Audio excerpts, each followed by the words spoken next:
This is How a Cat Played Robinson Crusoe by Charles G.D. Roberts. The island was a mere sandbank off the low, flat coast.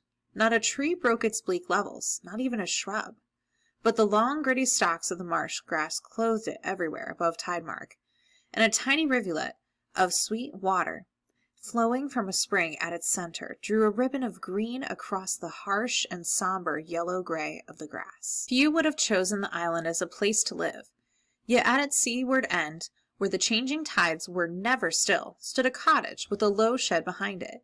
When the mainland would be sweltering day and night, on the island there was always a cool wind blowing, and on this cool plot of sand a wise city dweller had built his summer home. The family came to the island toward the end of June. In the first week of September they went away, leaving every door and window of the house and shed securely shuttered, bolted, or barred against the winter storms. A roomy boat, rowed by two fishermen, carried them across the half-mile of racing tides that separated them from the mainland. After 2 months of wind, sun, waves, and waving grass tops, the elders of the household were not sorry to get back to the real world. But the children went with tear-stained faces. They were leaving behind them their favorite pet, a handsome moon-faced cat, striped like a tiger. The animal had disappeared 2 days before, without leaving a trace behind. The only reasonable explanation seemed to be that she had been snapped up by a passing eagle. The cat, meanwhile, was a prisoner at the other end of the island, hidden beneath a broken barrel and drifted sand. The old barrel, with the staves battered out of one side, had stood, half buried, on the crest of a sand ridge raised by a steady wind. Under it the cat had found a sheltered hollow, full of sun, where she liked to lie curled up for hours at a time, basking and sleeping. Meanwhile the sand had been steadily piling itself higher and higher behind the unstable barrier.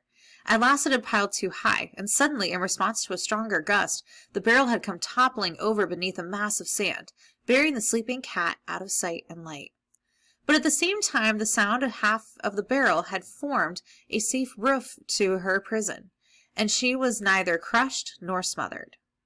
When the children in their anxious search all over the island chanced upon the mound of fine white sand, they gave it but one careless look.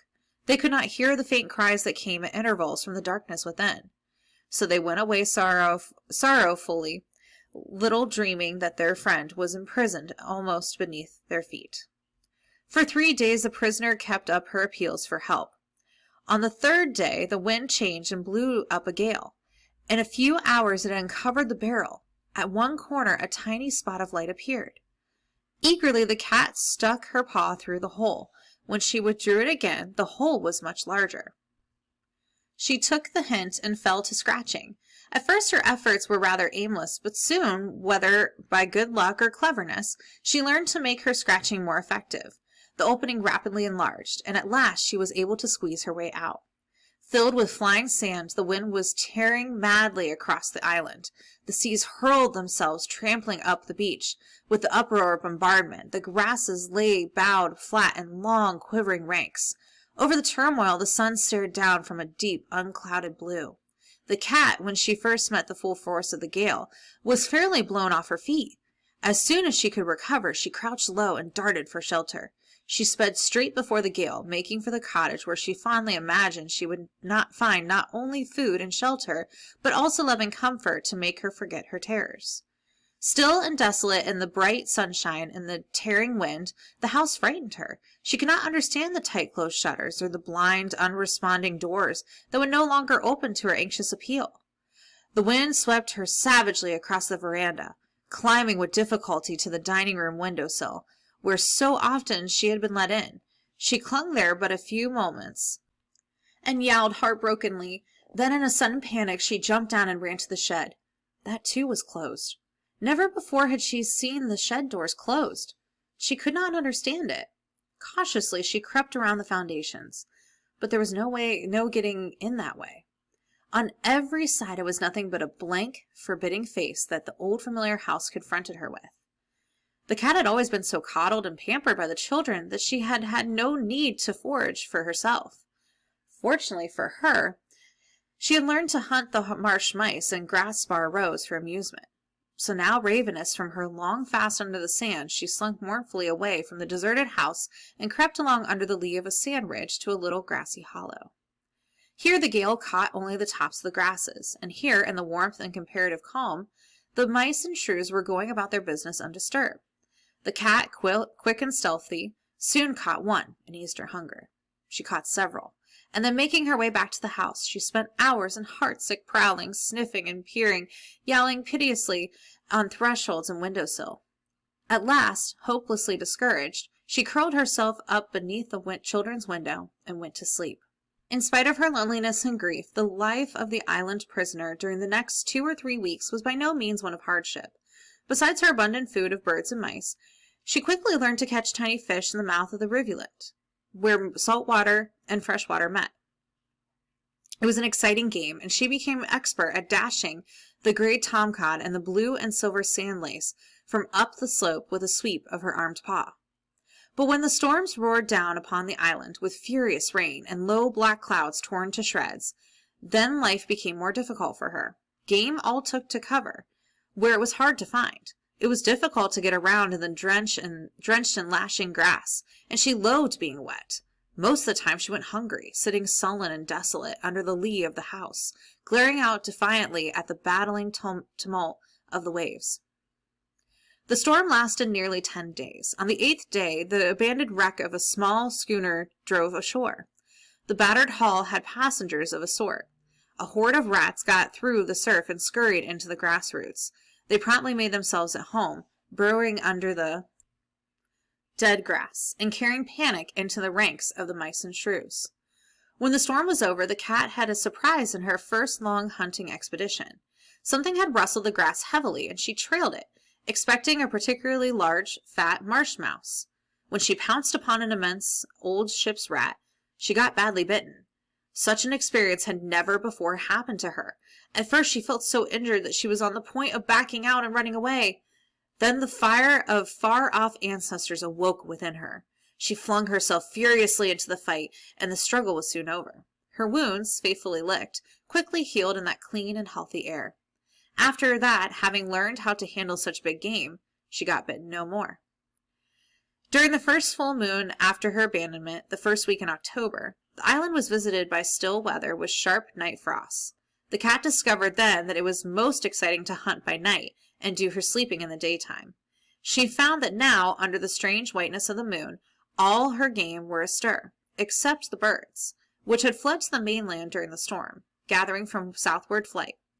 Everywhere the blanched grasses rustled, and everywhere dim little shapes went darting with thin squeaks across ghostly white sands. Also she made the acquaintance of a new bird, which she regarded at first uneasily, and then with vengeful wrath. This was the brown marsh owl, which came over from the mainland to do some autumn mouse hunting. There were 2 pairs of these big, downy-winged, round-eyed hunters, and they did not know there was a cat on the island. The cat, spying one of them as it swooped soundlessly over the silver grass, crouched with flattened ears. With its wide spread of wings and its great round face with hooked beak and wild staring eyes, it appeared very threatening. However, she was no coward, and soon she went about her hunting, though cautiously. Suddenly the owl caught a partial glimpse of her ears in the grass. He swooped, and at the same instant she sprang upward to meet the assault, spitting and growling harshly and striking with unsheathed claws. With a frantic flapping of his great wings, the owl checked himself and drew back into the air.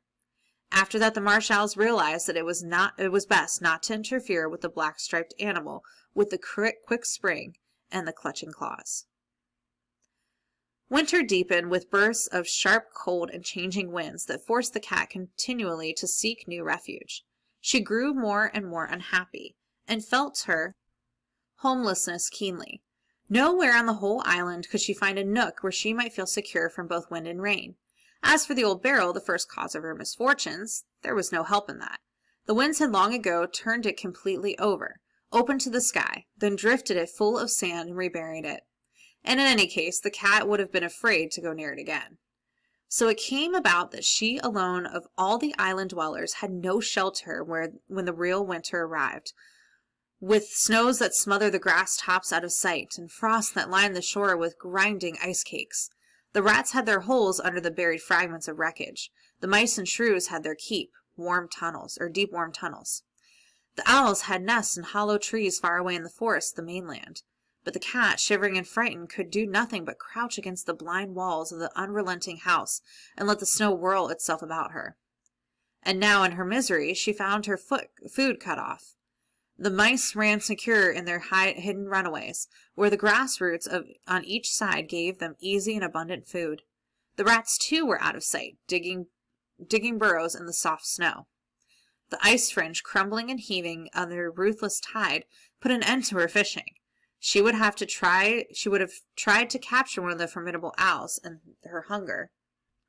But the owls no longer came to the island, as they were following an easier chase in the deeps of the upland forest.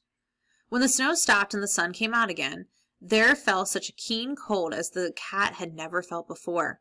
The day, as it chanced, was Christmas, and if the cat had any idea of the calendar, she would certainly have marked the day in her memory, as it proved to be an important one for her. Starving as she was, she could not sleep, but kept ceaselessly on the prowl.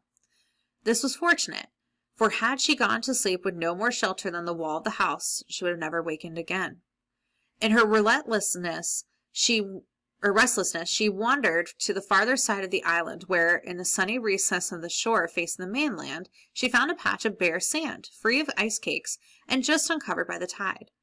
Opening up this recess were the tiny entrances to several of the mouse tunnels. Close beside one of these holes in the snow, the cat crouched, quivering, intent.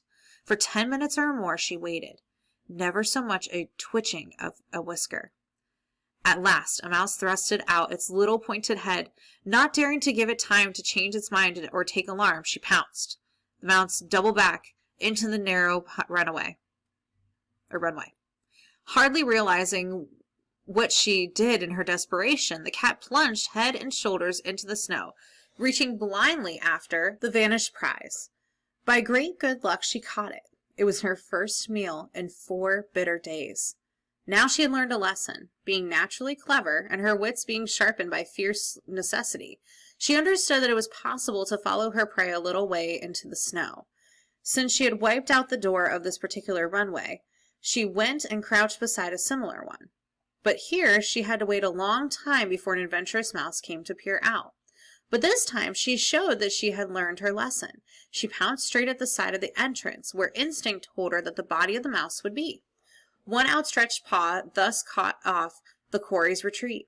Her tactics were successful. As her head went plunging into the fluffy whiteness, she felt the prize between her paws. Her hunger appeased, she found herself immensely excited over this new way of hunting. Often before had she waited at mouse holes, but never had she found it possible to break down the walls and invade the holes themselves. It was a thrilling idea. As she crept toward another hole, a mouse scurried swiftly up the sand and darted into it. The cat, too late to catch him before he disappeared, tried to follow him.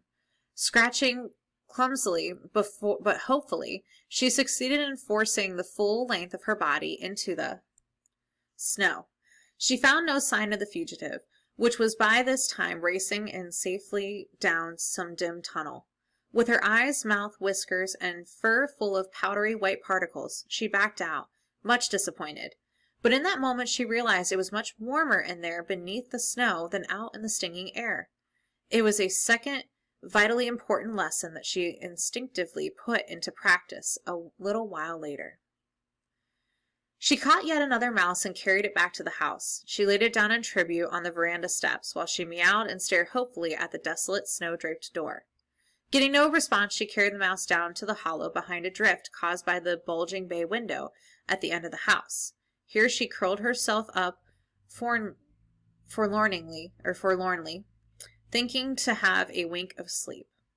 But the still cold was too biting. She looked at the sloping wall of snow beside her and cautiously thrust her paw into it. It was very soft and light. It seemed to offer very little resistance. She pawed away in an awkward fashion till she had scooped out a sort of tiny cave. Gently she pushed herself into it, pressing back the snow on every side till she had room to turn around. Then turn around she did several times, as dogs do in getting their beds arranged by their liking.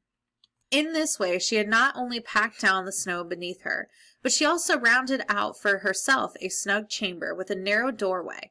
From this snowy retreat she gazed forth with a solemn air of possession. Then she went to sleep with a sense of comfort, of hominess, such as she had never felt or before felt since the disappearance of her friends. From now on, her life in the winter wild, though strenuous, was no longer one of terrible hardship. With patience at the mouse holes, she could catch enough to eat. In her snowy den, she slept warm and secure. In a little while, when a crust had formed over the surface of the snow, the mice took to coming out at night. Then the owls too came back. The cat tried to catch one, but got sharply bitten and clawed before she let it go. After this, she decided the owls were meant to be let alone. But still, she enjoyed fine hunting out there on the bleak, white reaches of the snow. When spring came back to the island, with the nightly shrill chorus of frogs in the shallow pools, and the young grass alive with nesting birds, the prisoner's life became almost pleasant in its easy abundance. But now she was once more homeless, since her snug den had vanished with the snow. This did not much matter, however, for the weather grew warmer and more tranquil day by day, and she herself, in being forced back upon her instincts, had learned to be contented. Nevertheless, with all of her capacity for learning and adapting herself, she had not forgotten anything. One day in June, a crowded boat arrived from the mainland, and children's voices came clamoring across the grass tops, breaking the desolate silence of the island. The cat heard and sprang up out of her sleep on the veranda steps. For 1 second she stood, listening intently. Then, almost as a dog would, and as few of her tribe ever condescend to do, she went racing across to the landing place, to be snatched up into the arms of 4 happy children at once, and to have her fine fur ruffled to a state that would cost her an hour's careful grooming to be put in order.